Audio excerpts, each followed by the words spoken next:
Yesterday I was sharing, means I was having that Insta live with my one of the student, and she shared interesting fact that her sister who has consulted with me, starting from her first month and till delivery, she was literally smiling at the time of pushing the baby. It's recorded on Insta live. So that's what I think you mean to say. It's instead of becoming that tiredness, having that stress in mind, it's better that we can train the mother even while going through the process of childbirth. You can literally give that push and keep your mind happy internally, emotions good. So your body supports. Yes. You just need to support. I mean, we make the contractions manageable. Yes. So but and that makes yes, ma'am, go ahead. That makes it easy for both mother and father. Let's not forget that nowadays the fathers want to be present, and we want to soften the experience for them as well, because otherwise they get post-traumatic stress disorder. Of course, yes. That's really important point which you have shared here, because that's what's oxytocin source for mother. Father is oxytocin source, which is very important for pushing baby. Right? Yes. Thank you. When we Bye talk for about now. the integration, this is a very important, as no matter how many we talk about, because in the UK or even in India, when the pregnancy happens, it is in the hospital with the hands of midwives, nurses, or practitioners, clinicians. So in that time, how this knowledge is actually feasible is also a question. So no matter how much she's prepared, but at the time of childbirth, these challenges are real. And I think on that note, I would love to bring a practical insight, as I said. And if Dr. Bharti is here, she is very senior consultant, obs and gynae. She delivers not many babies as we can count, because she practices in India, and she's a principal investigator. So at the time of childbirth, the real challenges, and then how the practitioners, clinician, midwife, there are studies which has supported the significant evidence in medical literature, which talks about the role of midwives in this country. Similarly, in India, we have a significant literature coming from WHO to Indian government. The traditional dyes, which also delivers in the rural areas. So these practitioners have a lot of tremendous impact because they are right there. And they're there to not only revise, remember, and support the woman going through that and make sure that she's implementing now what she's been learning in the antenatal program. So Dr. Bharti is also a very trained yoga healer. So the question is not about energy healing, it's about how we deliver. So the challenge during the childbirth, she recently has presented very first paper of energy healing and childbirth in Europe, which is kind of one of the finest and the first researcher who has brought as an obs and gynae specialist energy healing, yogic healing into the international platform. So from her learning, what we understand that how to overcome at that critical stage for both mother and father. So I don't know if Dr. Bharti, you would like to comment anything, or Dr. Nutan would like to wind up. I leave it with you too. No, it's upon, all the participants who are present here. Yes. We would like to listen from all of you, whatever your views, or if you want to ask questions, please take opportunity to, I think this is a very important doubts. area that Dr. Gauri has pointed, and we all know that how challenging it is to make that experiences worth taking forward happily, healthily. And this is where I really think Dr. Bharti has bring both expertise from best of the both Dr. sciences. Bharti. Please. Yes, thank you, Nutan ma'am and Dr. Neha. Yes, we have done few things. In one or two cases, I have only done both the healing part as well as the conducting the delivery part. In other cases, I have to take the other healers who used to do from their distant healing. But here, the most important, as Dr. Nutan, Dr. Gauri ma'am and Dr. Neha ma'am told, it's a practical challenges during the first stage and the second stage, where if there is a possibility and if the patient cooperates and if the hospital staff cooperates, where along with the the pre-prepared yoga or healing or whatever, during that particular stage, if they are prepared well to undergo that process of healing internally, because most of the times there we may not allow the husband or even their people to be there, or only the hospital staff may be there. This is the only thing. How you prepare the patient during her antenatal period is a most important one. Of course, if you are the healer himself can be allowed there, then that's a wonderful thing where they can help. But it can be also helped through audios and preparedness and counseling, all those things. So with this background, the practical challenges, still it can be come out of these problems if we have prepared them very well. Thank you. It's really important point you said, Dr. Bharti. It's all about preparation, how you do it. It's not that suddenly in third trimester or just before you're due, you come to the teacher and saying that I want to deliver baby naturally, give me some yoga. That's not going to work. It's all about the preparation, and that's really important. So yeah, what else? Is there any questions? And one more point which I have noted, Dr. Gauri Muthaji said that, it's about who is giving that healing, that is very, very important point, because it's all energy travel. If the person who is giving healing, he or she is going through some kind of stress, or they are having some internal stress, that is also possible that the healing may not reach 100%. So it's important that person who is giving, that person also should have that the point where stress-free environment should be there, and the intention and intention, both the things needs to be clear. Yeah. May I add something to that? Yes, ma'am, please. Because you rightly pointed out that the preparation should be all the way through pregnancy, at least from 20 weeks or 24 weeks of gestation, so that the mother gets acclimatized and get familiarized with the thought processes, how we want to visualize, how we want to eat, how we want to move, how we want to sit, because even sitting is important. You can't slouch, and so on. And then the yoga practices that you're very good at teaching. I tell my mothers something very simple. You are the birth unit. It's not the hospital, it's not the birthing unit, it's not the midwives, it's not the doctors. You are the birthing unit. You take responsibility for your physiology, for the way your body opens to give birth. And that really clicks.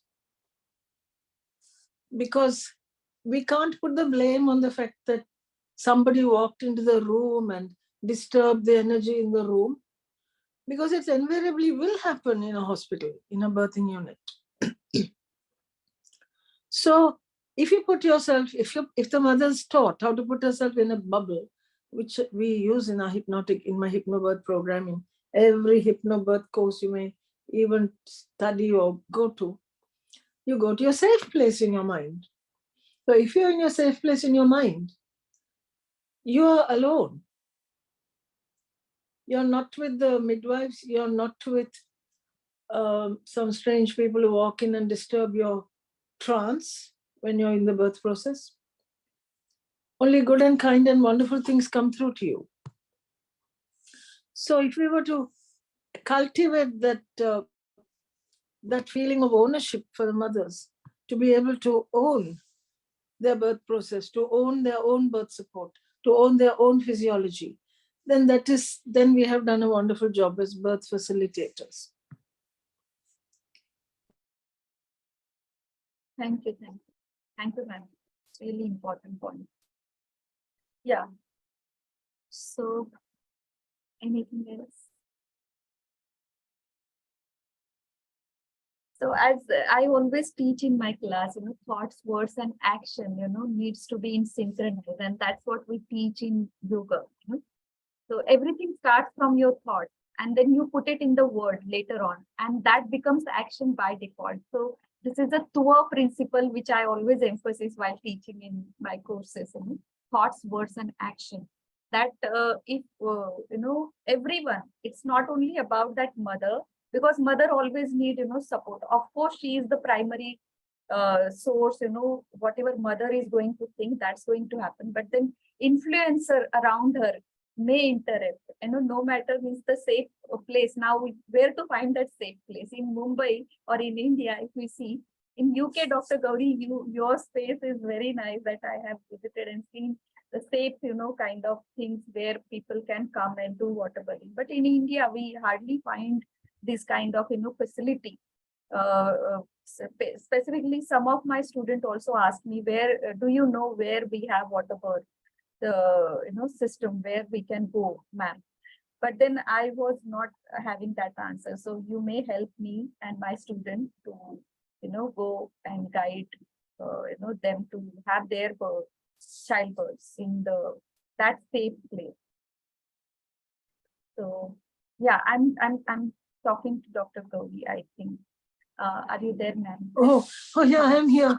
I mean, Yeah. when we talk about the safe place, it's a mental safe place. Okay. And as you know that if you're mentally feeling very safe, Hmm. your physiology behaves in a more normal Works. manner. Yes, yes. But I have been preparing women for water births for so many years.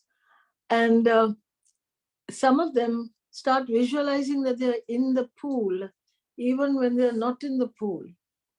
And this helps the cervix to dilate very quickly. And by the time they go to their birthing location, the cervix is already fully dilated and they are not able to fill the pool in time for the birth. So they just give birth outside the pool. So it's all in the mind, whether you're in a pool of actual water or in your virtual pool in your mind. So when you think about where can I send my clients to have a water birth, you send them to their own mind. Yes, got it. On that Thank you. record, in the UK, we had a study done.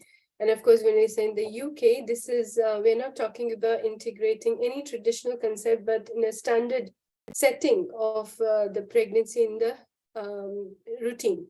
So there is a study which was done, and there is enough evidence available to highlight this need, what Dr. Gauri and Dr. Bharti has just shared, the mother's accounts of the impact on emotional well-being of organized peer support in pregnancy and early parenthood. Now, interesting to know that this study is a qualitative study. So it's not talking about the statistics alone, it is talking about the real experiences shared by 47 mothers and what they defined and what they were asked, that what really made a difference on their emotional state during pregnancy, childbirth, and later. So, and the conclusion is exactly what each of you have been sharing for your practice. So this is where this communication, as we talk about the research need, is defined.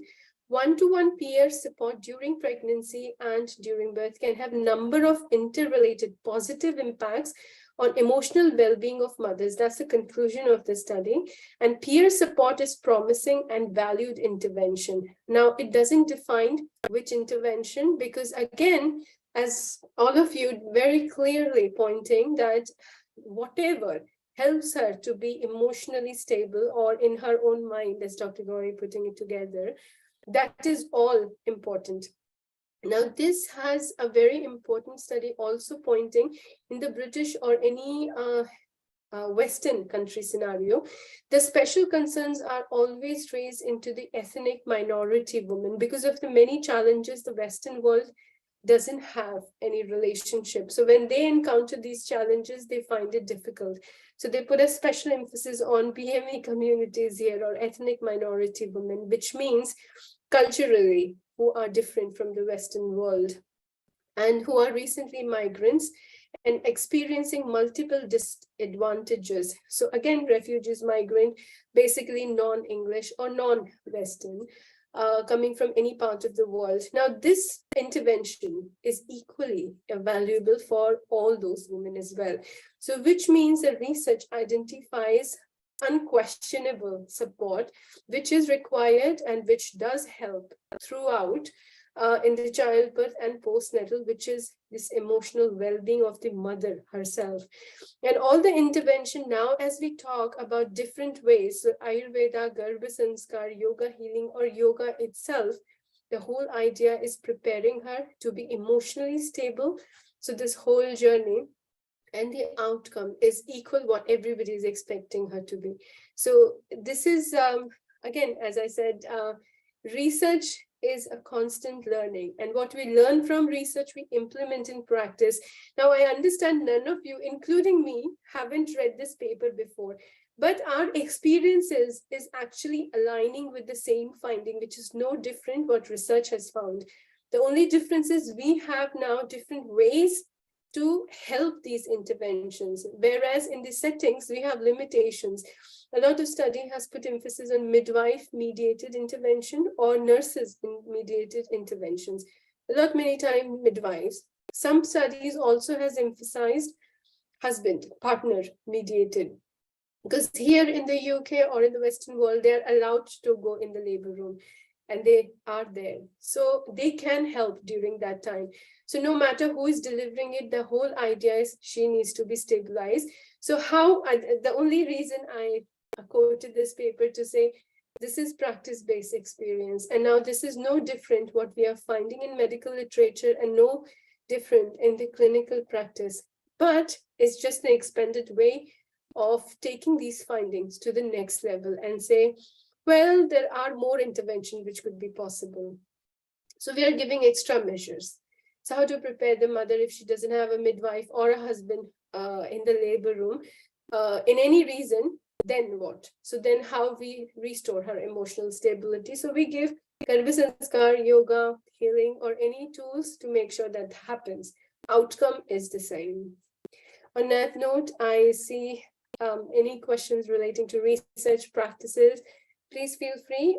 Just a very quick note that we run from January onward, practitioner research group with Dr. Nutan and other collaborative partners. So understanding research into practice and how this research or practice both actually contribute to scientific evidence. It's a monthly meeting, online meeting. It's open to all who are interested into practice-based.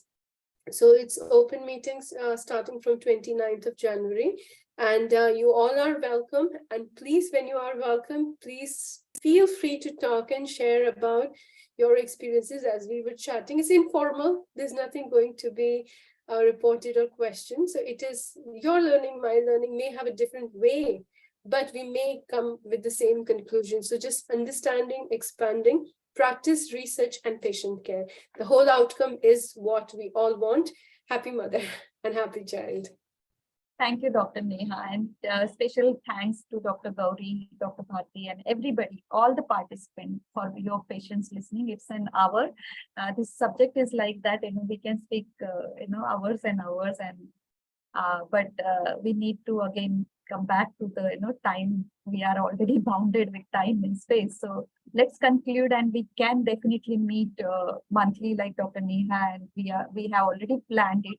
So interested people can just DM us or just message us or email me that you are interested in this, or we will send one Excel sheet to all of you. So you can just share your email ID where we can directly, send it to you, or that Excel sheet or our questionnaires where you want to participate in this program, and you will be, actively providing your inputs also, so that our study in future may become more stronger. So I'm providing email ID here where you can, write to us your interest, and we will send you Zoom ID and everything, because we don't have your contact number, everybody's contact number. So please let us, get together, and 2023, let's make this project work. It may be kind of, Dr. Neha suggested, like mentorship program, even for all my students who will listen this video later on. I request all of you, now it's more than, 1,000 students who have been trained since last 3-4 years, offline, we used to have classes, those batches, and then later on online students. So I request everybody to participate in this program. This can be taken as a mentorship program, it can be mentorship, meeting come mentorship kind of things we will do, and let's come together, let's share our experience, and that is going to give a lot of inputs, practical aspect, and that can lead to research and data. Thank you. With this, thank you. Have a nice evening, Sunday evening, and I know there is a lot of snowfall happening in UK, so still, you people try to be here. Usha ma'am and everybody, everybody. Thank you for your valuable presence. Namaste, Dr. Rao. Thank you. Thank you. Bye bye. Namaste. Bye. Namaste, ma'am. Bye. Namaste. Bye, Edith. Thank you.